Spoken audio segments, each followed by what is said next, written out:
All right, as we've mentioned, leaders in Hamilton County are looking into the cost and logistics of possibly installing a dome on the top of Paycor Stadium. That's according to our partners at the Cincinnati Business Courier. Reporter Chris Wederick joins us live now in studio to talk about why the county is looking at this as an option for the Bengals' home of the future. Okay, so we know now that they're officially looking into it. How deeply are they looking into this possibility? That is the question. You know, about a year ago, Commissioner Alicia Reese and some of the other commissioners, they said, well, we should at least look at this. And it was kind of a discussion that was had, and then we didn't really hear much about it.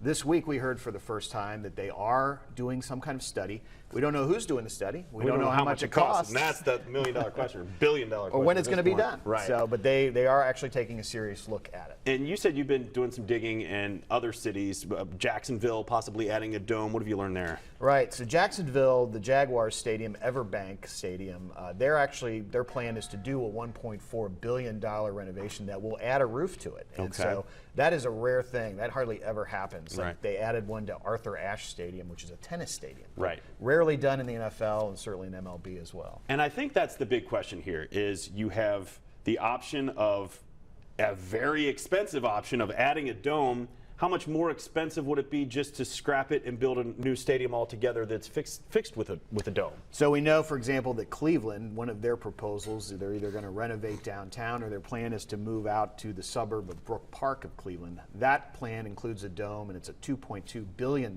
project. So it's quite a bit more than a renovation we've talked about here, which is 1.3, or in Jacksonville.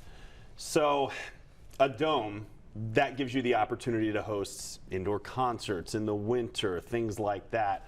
What's your take on what a dome would do, or at least a new stadium that's enclosed for that downtown area? I mean, we know that the commissioners want to use that facility more, and there's the city and the county and people like Jeff Birding, the CEO of FC Cincinnati, they've talked about, can we get a new arena? So I think the idea is, well, what if we kill two birds with one stone here? I don't know that that's really how that's going to work out.